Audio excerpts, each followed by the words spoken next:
여러분 안녕하세요. 26년 들어서 첫 말씀드릴 것 같습니다. 우리는 좀 속도를 내보도록 하겠습니다. 오늘 말씀드릴 내용은 5권 자평진전 연구인데요. 여러분들이 다 아시다시피 자평진전은 격국론의 기본서 텍스트 정도 되겠죠.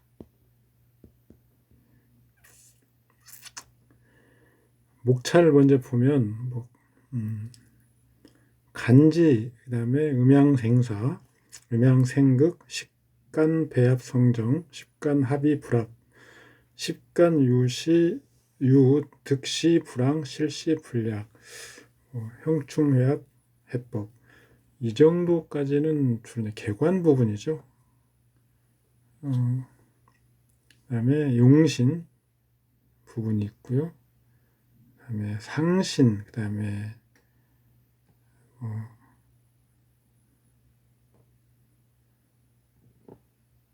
육친, 그다음에 행운. 이 정도가 상권인데요. 내용은 크게 어려운 거 없습니다. 여러분들이 전혀 지금 아주 초보가 아니라고 저는 생각을 하고 말씀드리는 거기 때문에 여러분들이 공부가 조금 되신 분들이라면 내용은 어려울 게 없어서 그냥 쭉 읽어보시면 되는 내용들입니다. 그래서 저도 세세히 다 말씀드리기보다는 그냥 대략적인 어떤 요점, 핵심 어떤 키워드 중심으로 말씀드리겠습니다. 식간 12지는 여러분들이 다 아시는 내용들인데, 그래서 이 설명을 읽어보면 지금 여기 원문은 주로 육신서국본, 그 다음에 경촌집이라고 있는데요. 경촌집, 자평진전 심요첨 선생이 편저한 걸로 나오는 자평진전보다 더 먼저 만들어진 경촌집이라고 하는 것까지 다 포함돼서 원문을 비교하고 가피라고 한 것들인데 그 자세한 내용은 제 부록으로 첨부를 해놨습니다. 그리고 참고라고 써진 여기 주해는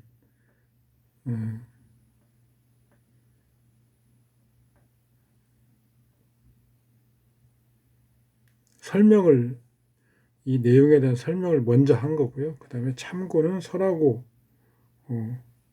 부분, 설하고 선생이 말한 부분, 이런 것들입니다.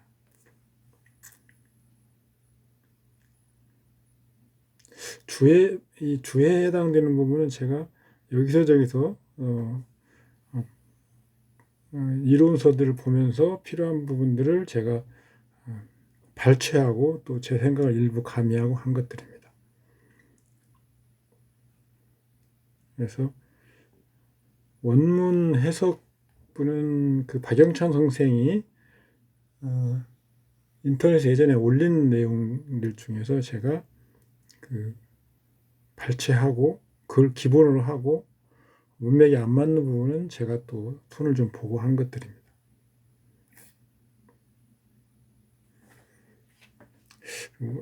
한참 때는 원문 이 해석 가지고 굉장히 다투고 막 그랬는데요. 요즘은 전공하시는 분도 많고 그래서 해석 가지고 크게 논란이 되고 그럴 필요는 없습니다. 한 가지 또 제가 말씀드리고 싶은 것은 중국의 그들의 국어 교사죠. 국어 교사들이 명리학에 관심을 가지고 책을 쓰는 경우도 종종 있고요. 특히 예문지 같은 사람들, 여시명리라고 하는 건데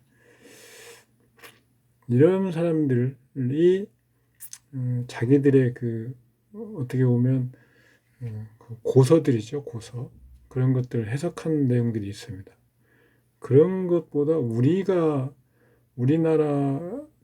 선배의 공부하신 유명하신 분들이 설명해 놓은 걸 더 우선하는 그런 사례가 종종 있습니다. 그건 좀 지양해야죠.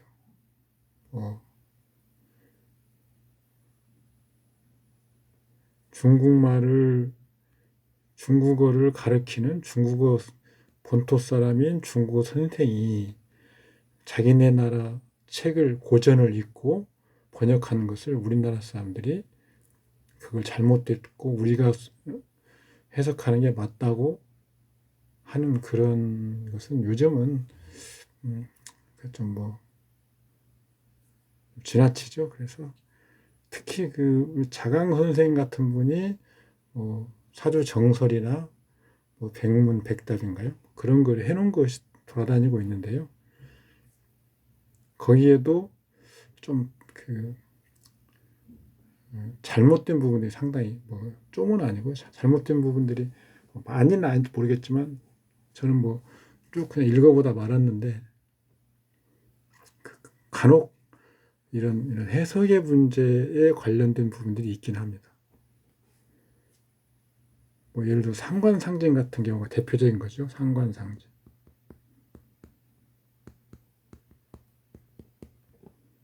자강 선생은 이것을 상관을 완전히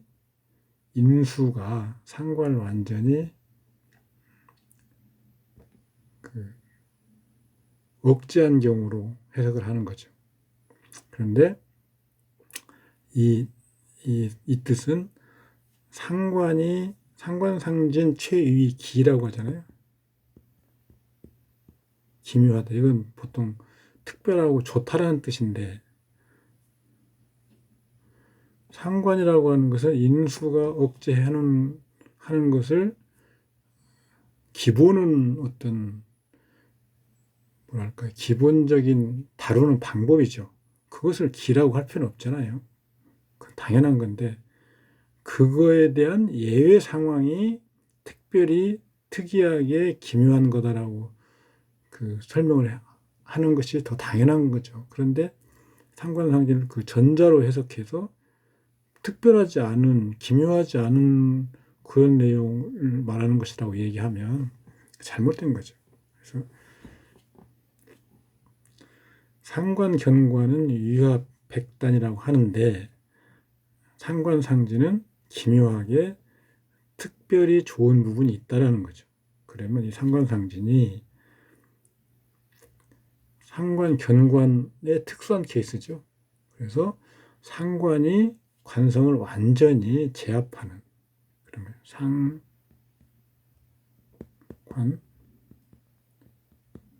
상진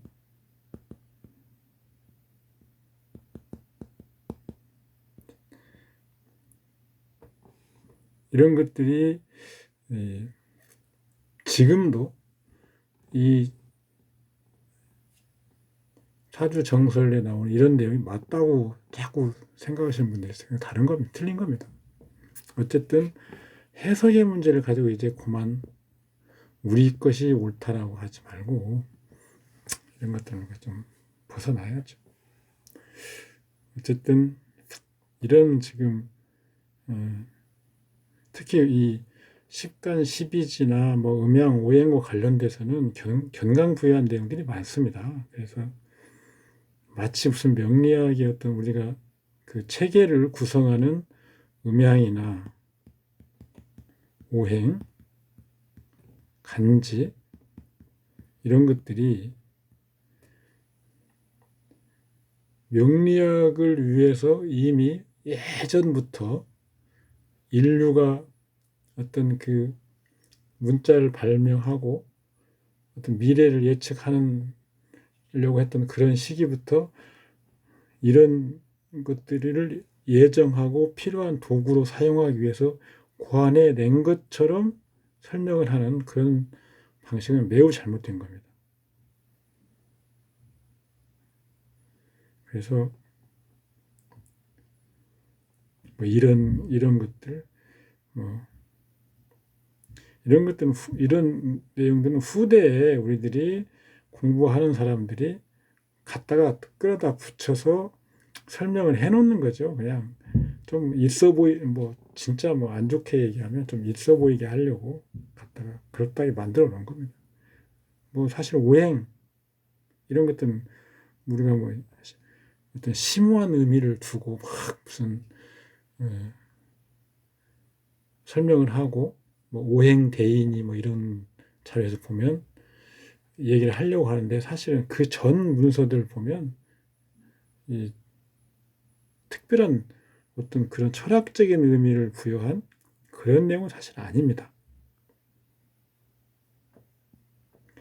말씀드렸나요? 행이라는 의미 5가지와 플러스 행. 이 행이라는 의미는 몇 가지 다양한 사례로 쓰이는데 오용, 오동, 오열 이런 거잖아요. 5가지의 쓰임새, 5가지의 움직임, 운동, 5가지의 분류. 이건 열은 류죠. 카테고리. 5가지의 분류. 이런 식으로 우리가 사용된 거죠. 5가지 용도, 5가지의 움직임, 뭐 이런 거. 그래서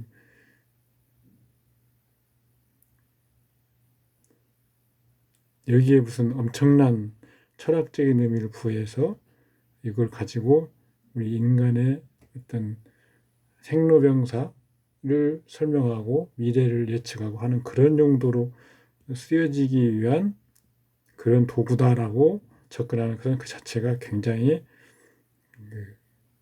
많이 나간 거죠. 그래서 이런 앞에 내용, 이런 그 도입 부분에서 설명한 내용들은 여러분들이 그냥 읽어보시면 됩니다. 뭐 이렇게도 그냥 설명할 수 있다. 우리가 자꾸 그 학자를 붙인 명리학, 이 학이라는 글자를 붙이면서 이걸 자꾸 그 체계화시키는 거하고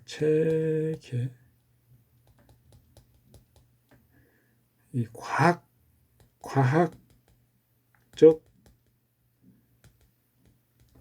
의미 이런 것을 부여하는 거하고는 다른 건데 자꾸 이쪽으로 뭔가 있어 보이는 듯하게 가려고 하는데 문제가 생기는 거죠. 음양오행은 과학이 아니죠. 우리가 흔히 말하는 과학적으로 설명할 수 있는 부분도 있긴 하지만 음양오행을 과학이라고 하기에는 부족한 부분이 너무 많죠. 예를 들어서 과학자들이 명리학이나 예를 들어서 음양오행을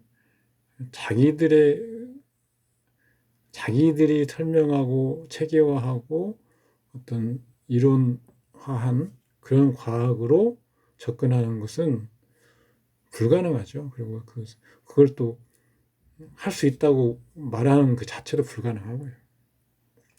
평면이 다른 겁니다. 우리가 그렇다고 해서 우리 명리학을 공부하시는 분들이 뭔가 좀 수준이 좀 낮아 보이고 엉터리고 그런 것도 아니죠.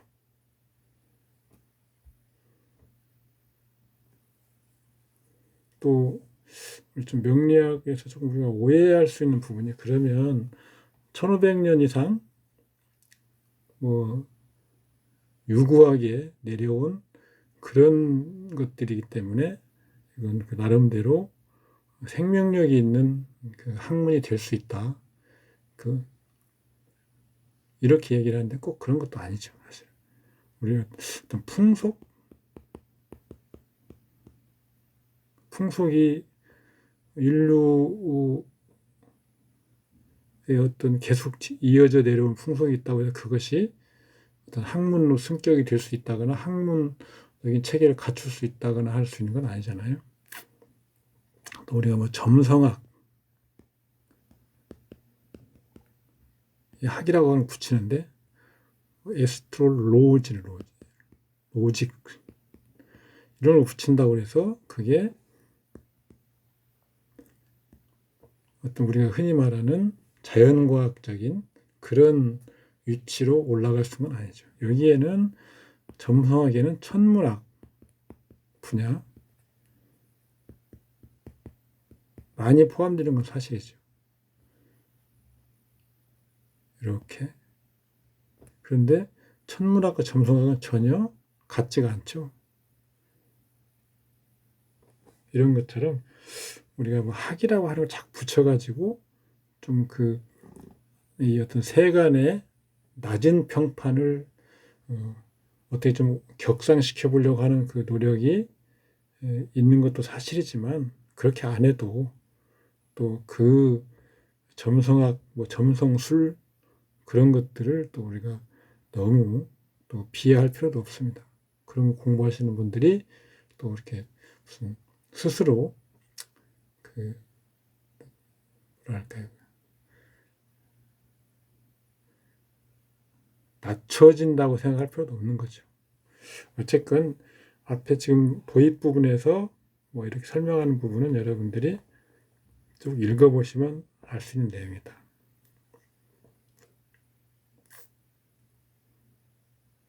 그래서 이제 근이라고 하는 거예요. 근.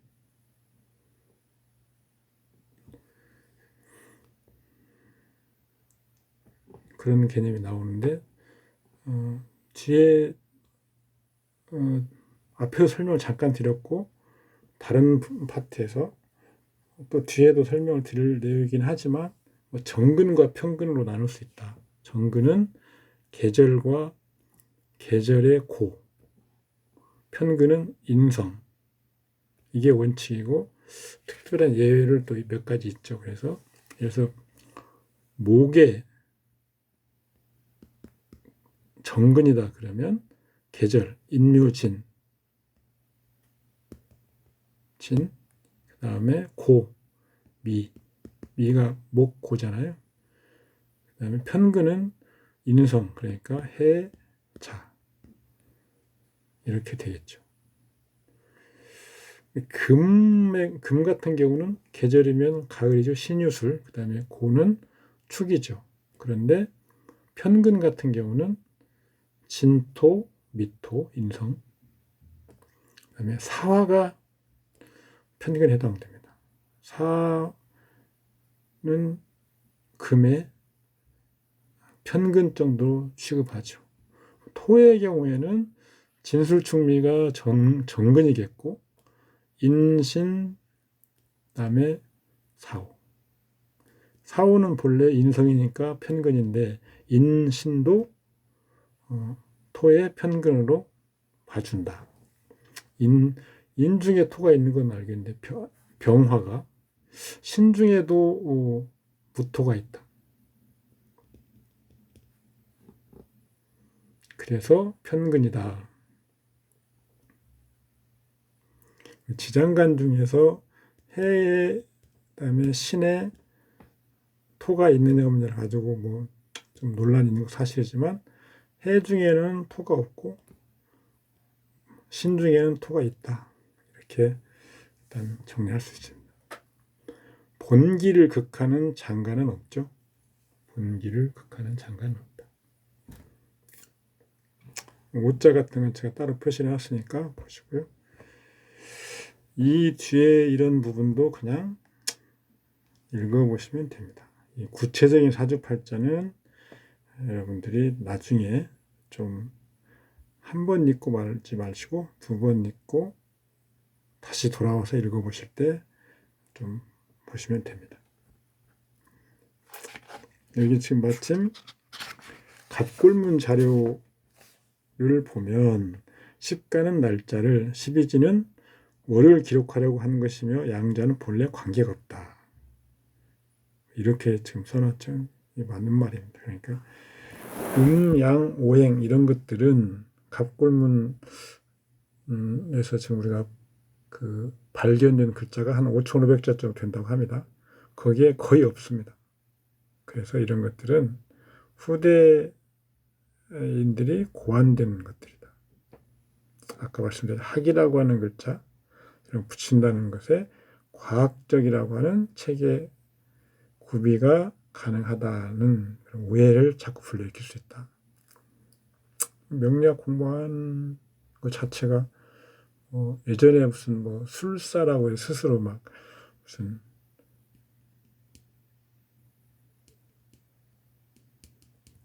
술사? 이게 뭐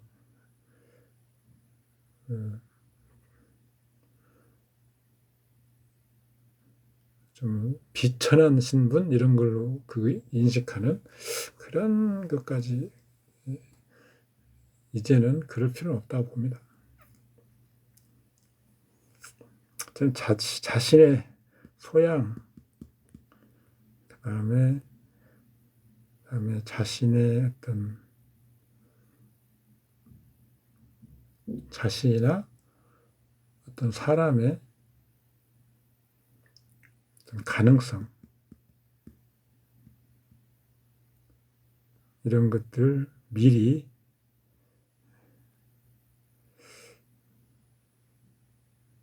엿본다고 해야 되나요? 미리 파악을 하고 이런 것들에 대해서 어떤 수양과 이런 것들은 조언이죠. 이런 것들을 하는 용도로 훌륭하다. 그래서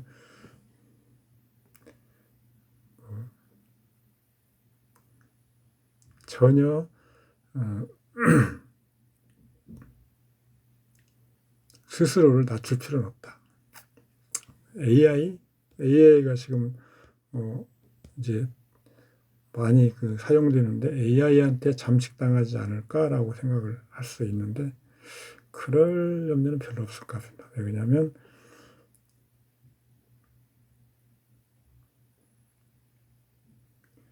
이 상당히 동태적이잖아요.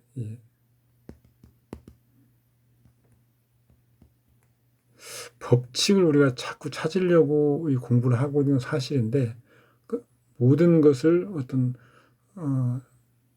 정의된 틀에 집어넣은 것은 불가능한 것도 알고 있죠. 그래서 AI 그런 부분이 존재하는 AI가 이 부분을 이 부분을 파악하는 것도 어렵다. 그리고 제가 무슨 AI로 풀어보는 걸 한번 좀 몇 번 눌러본 적이 있었는데 아직까지는 사주팔자를 제대로 세우지도 못하는 경우도 많습니다. 그냥 현재는 어떤 우리 흔히 말하는 그냥 물상, 형상,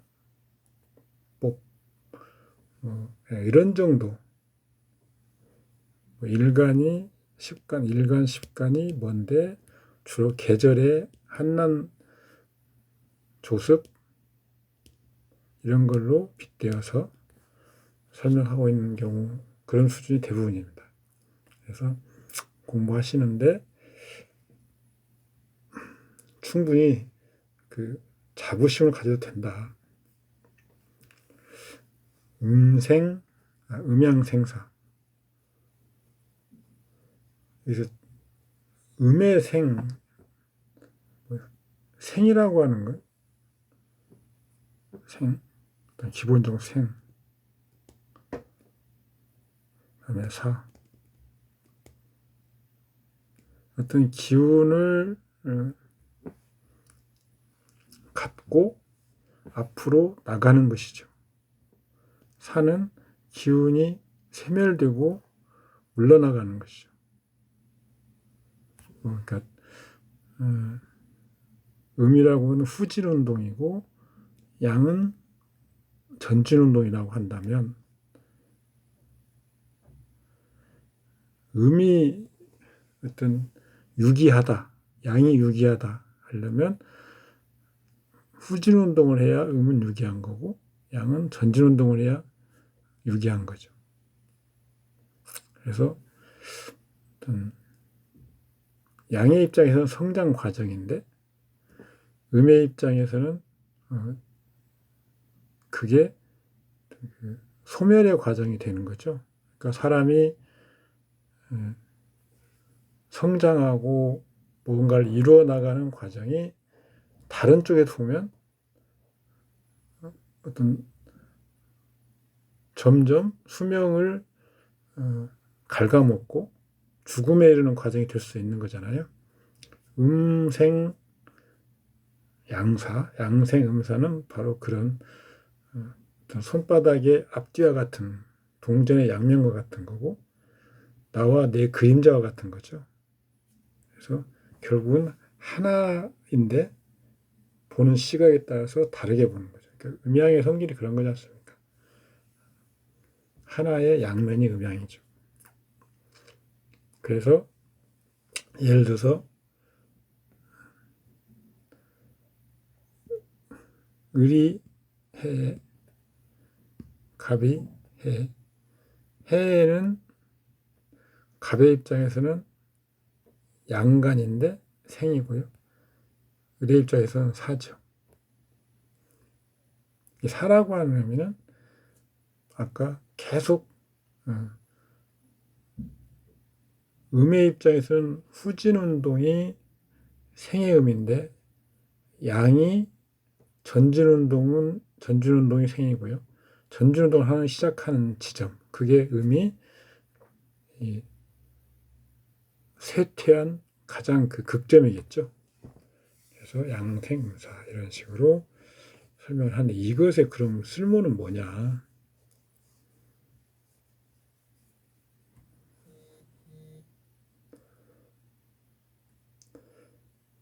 어떤 생기 기가 아니고요. 이 생기 기회죠. 이것을 갖게 하는 지점 이것이 발휘되는 지점의 시작점 양가는 장생이다. 장생에서 생기를 갖게 되죠.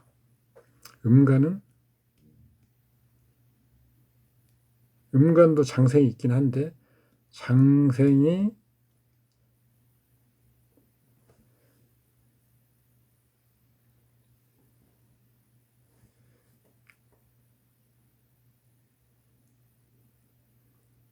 음간은 장생이 직접적인 생을 갖는 게 아니고요. 사지가 자극을 받을 때 그러니까 을이 해에 있는데 이 상태로는 음간은 영향이 없는 상태인데 이게 해수가 자극을 받을 때 그래서 본래 가지고 어떤 음간을 도울 수 있는 기운을 가지고는 있지만 발휘하지 못하는 그런 운동 상태인데 자극을 받으면 예를 들어 자극은 형, 충 이런 것들이죠. 극도 되고요. 그러면 양을 향하던 그 기는 이제 흐트러지고 숨겨져 있던 음을 도우려고 하는 그런 기가 움직이게 돼서 음간을 돕게 되는 거죠. 그래서 음양생사에서 우리가 알고 넘어가야 될 것은 음간의 사지 이것은 자극을 주면 형, 충 등 자극을 주면 생기를 가지게 된다. 음간의 장생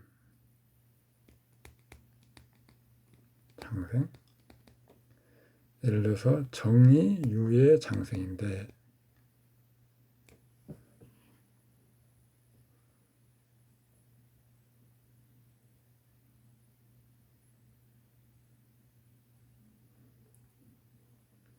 이 상태로는 이 상태로는 정화가 유로부터 아무런 길을 얻지 못하고 있는 상태입니다. 그런데 이것을 자극했다. 묘가. 그때 비로소 이 유는 장생의 길을 얻는 것이다.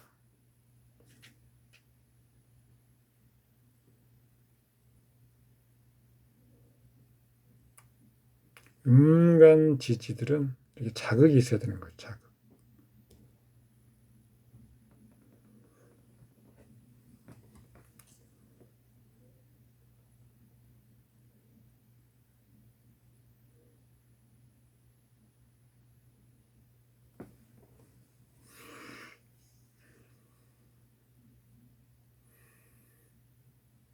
이 정도.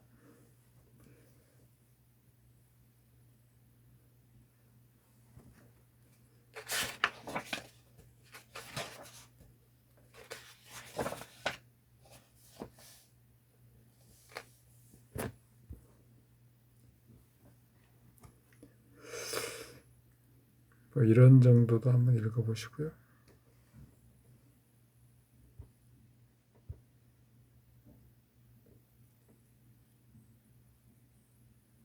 여기도 한번 읽어보십니다. 양의 장생은 힘이 있고 음의 장생은 힘이 많이 있지 않으나 또한 약하지 않으며 만일 고를 만난다면 양간은 뿌리를 갖게 되지만 음간에게는 쓸모없는 것이 된다. 무릇 양은 크고 음은 작으므로 양은 음을 겸할 수 있어도 음은 양을 겸할 수 없는 것이 자연의 이치다. 아까 정근을 이야기할 때 고를 본다고 했잖아요. 고는 양간에게는 뿌리가 될 수 있다. 근이 될 수 있다.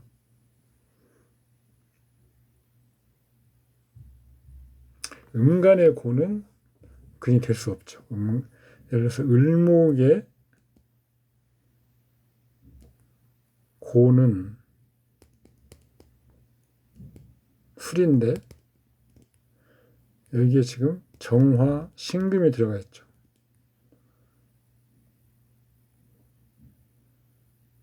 극설입니다.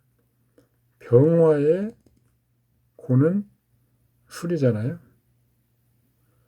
여기에 돕는 게 들어가 있죠.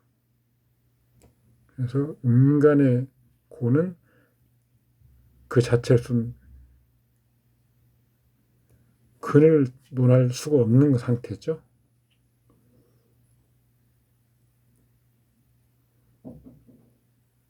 그래서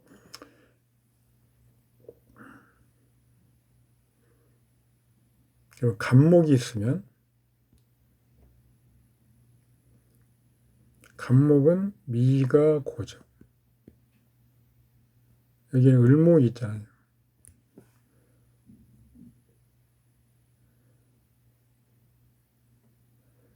안에 양간의 고는 을목의 묘로 보는 겁니다. 그러니까 을목의 고는 술인데 을목의 묘는 미로. 그러면 음간은 고보다는 묘가 더 힘이 될 수 있죠. 을이 미를 만나면. 그런데 다른 지지에 인이나 묘가 있어야 묘에서 고로 영향이 바뀌는 거죠. 음간의 고는 원래 힘이 될 수 없다. 음간은 양간의 고에서 오히려 힘이 될 수 있는데, 힘을 얻을 수 있는데, 다른 지지에 동일한 오행의 지지가 있는 경우에는 확실하게 힘이 된다. 이런 말이죠.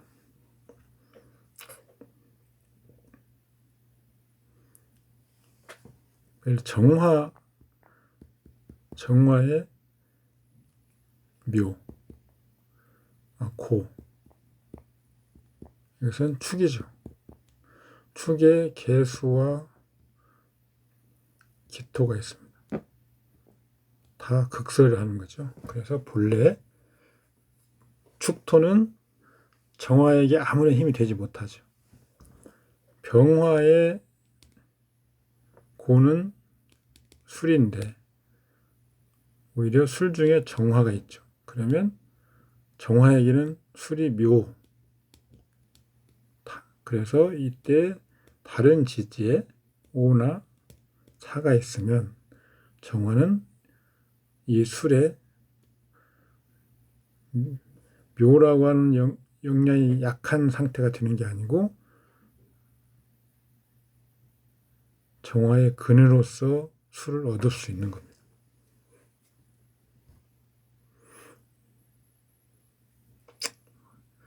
이런 정도 보시고요. 자평진전의 격국론 체계 중에서 천간은 지지의 실어서 이어줌. 그러니까 승제를 얻어야 득광하며 또 지지의 삼합 반합으로 성국화국하는 기는 천간의 근으로 간주하고 그 역량은 한 개의 지지 근보다 역량이 큰 것으로 본다. 본래 천간기, 그 다음에 지지의 기가 있다고 하면 각 영역, 천간은 천간, 지지는 지지에서 유행하는 것을 우리가 원칙으로 하는데 만약에 지지의 어떤 국을 이루었다. 삼합 이런 국을 이루었다. 그러면 이것은 천간의 유행이 가능한 것을 보는 거죠. 이 말은 무슨 말이냐면 천간에 어떤 같은 오행의 글자가 있으면 지지에서 국기를 이뤘으면 그 천간의 근이 될 수 있다는 거죠.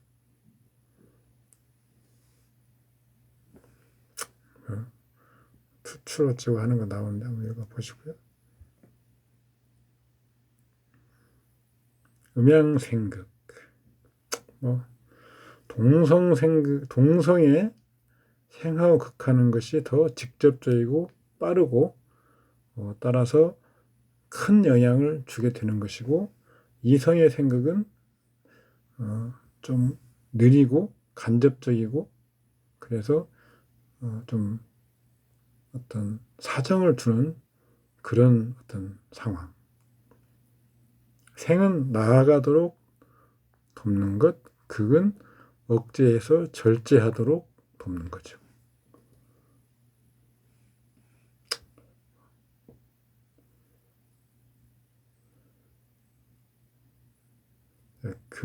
목화 토금수의 상호 의지한 상생은 사시의 운동 상생으로 이루어진 것이 아니다. 우리가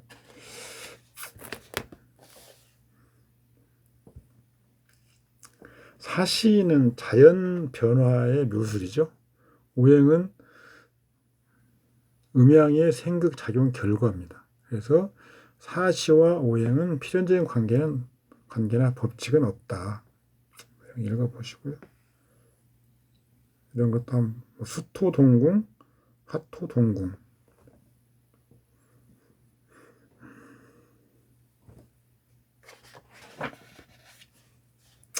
보시고 여기 오자도 보시고 이거 한번 읽어보면 모르시는 것도 없습니다. 배경. 그러니까 자꾸 그 오행과 사계절 사상이잖아요. 이것과 자꾸 섞어서 얘기하지 말고 섞어서 이해하려고 하지 말라. 평면이 다르다 이겁니다. 이게 형기론에 속하는 내용이다. 갑은 양목이고 봄의 생기이며 을은 음목이고 목의 형질이다. 경은 양금이고 가을의 숙살지기. 그러니까 양간은 기운이죠. 기운. 계절의 기운. 병화는 양화이고 여름의 용합의 기운. 임은 양수이고 겨울의 윤택한 기운. 무토는 양토이고 사시의 충화, 그러니까 서로 부딪혀서 어떤 화해를 이룬 상태 이거죠. 근데 음가는 어떤 형질이죠, 형질. 정화는 예를 들어서 인간 세상의 화, 그러니까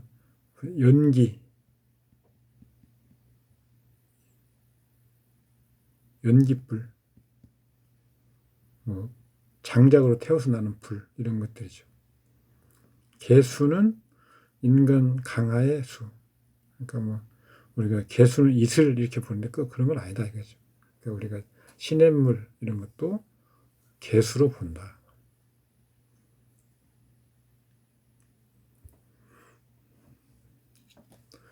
십간 배합 성정, 십간의 배합.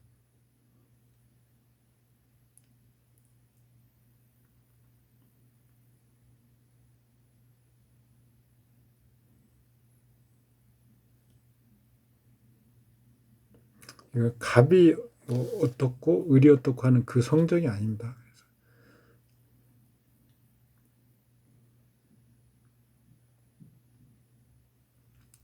합해서 바뀌는 거, 뭐 이런 얘기를 하고 있죠. 우리가 갑기 앞에서 몇 번 앞에 얘기했지만 갑기 합해서 바뀐다면 토로 바뀌는데 갑이 무토로 바뀌고 을은 기토다 그대로 있고요. 을경합에서 을이 신금, 경은 그대로.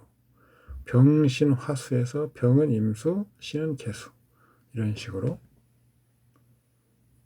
음양을 구분할 때는 양은 화와 무토, 음은 화와 목 그리고 기토다. 중간에 금인데 금은 양으로도 갈 수 있고 음으로도 갈 수 있다. 금이 수를 생하고 따라서 화를 끊는 역할 하면 음이고 금이 목을 극하고 토를 돕는 역할을 하면 양이다. 뭐 이런 거잖아요.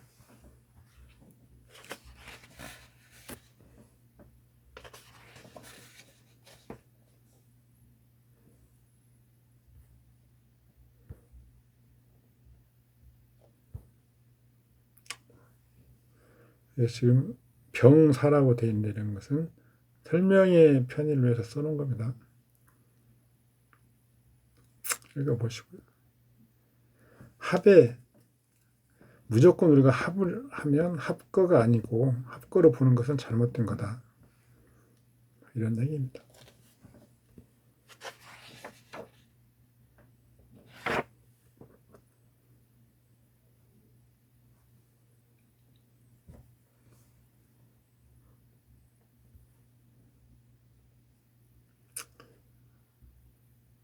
합류할 때도 있다. 여기서는 지금 합주라고 하는 개념인데 몇 번 말씀해보죠. 합주.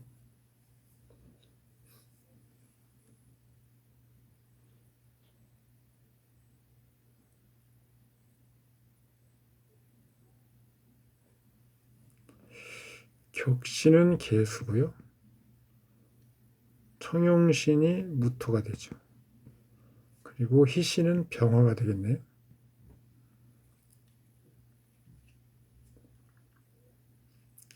이 무토가 굉장히 중요하죠. 무토가 이 채용시면서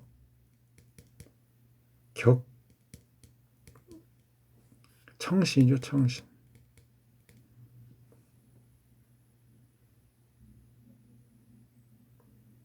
여기서는 핵심 글자라고 하면 무토를 보는 거죠, 무토.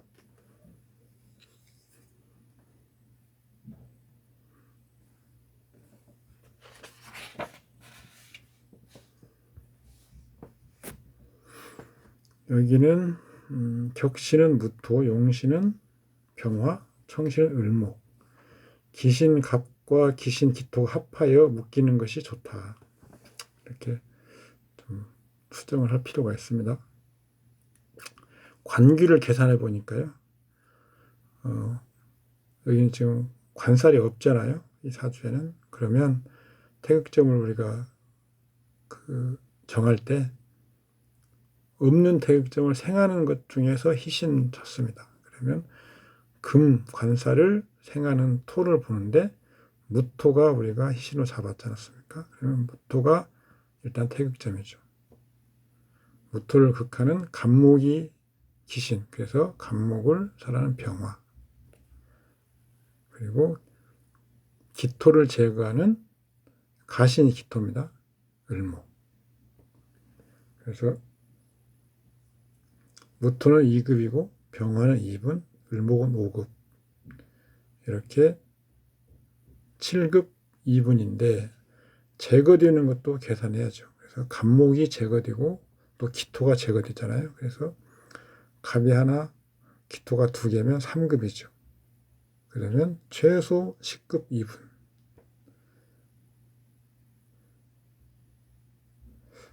국무총리급이면 뭐 11급 정도 되잖아요. 그러니까 가능하다.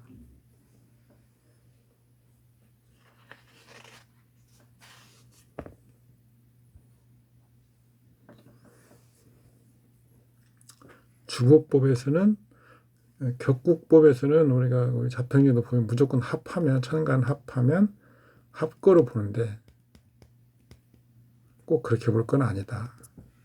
합거, 합류, 합주까지도 봐야 된다.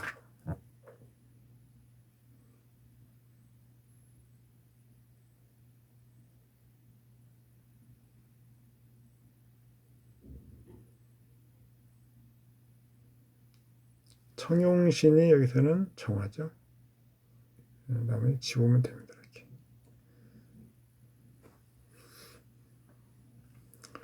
수목 상관격이니 재성이 용신이 된다.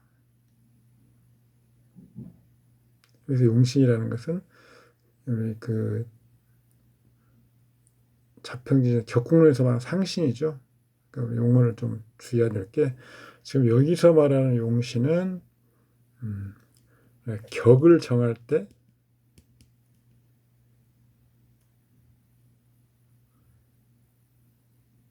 그 다음에 격을 정하고 나서 필요한 어떤 글자 그 용신 섞여 있습니다. 주거법에서는 이것을 그냥 주신, 격신 이렇게 말했고 이것은 여기에는 그냥 용신도 호의용신도 있고 청용신도 있죠. 자평진시에서는 이것을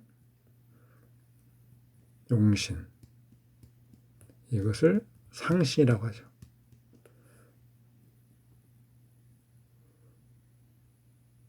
그래서 이것은 원령에서 구하는 거죠. 그래서 책에 따라서는 또 격국용신, 이것을 상신 이렇게 구분하기도 합니다. 용어를 막 섞어 쓰는 바람에 혼돈스러운 부분이 있는데 그건 뭐 특별히 그렇게 큰 문제는 아닙니다. 여러분들이 확실히 알고 쓰시면 됩니다. 여기서 용신은 상신을 의미하는구나 이렇게 하시면 되는 거죠.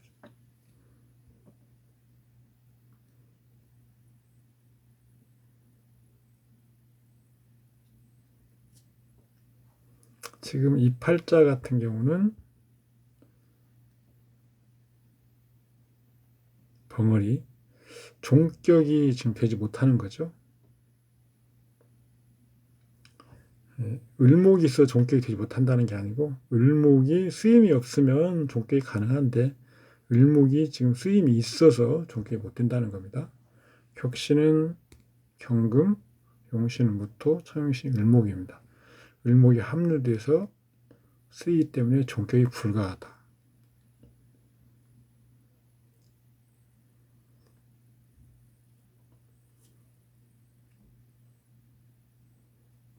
이런 것들도 한번 그냥 보시면 됩니다. 우리가 어떤 흉신을 견제하고 누르면 기라는 것을 얻고요. 그래서 이런 것들을 우리가 이제 득지 뭐 이런 용어 썼잖아요. 흉성이 억제되고, 근데 길신이 예를 들어서 핍박을 받으면 길성이 지체되는 거죠. 흉신이 핍박을 받으면 억제되는 거. 화하는 경우, 화신을 거스르지 않아야 된다. 이런 것들이고. 다 기본적인 내용에 속하는 것 때문에 한번 기억을 떠올리는 정도, 그런 정도로 여러분들이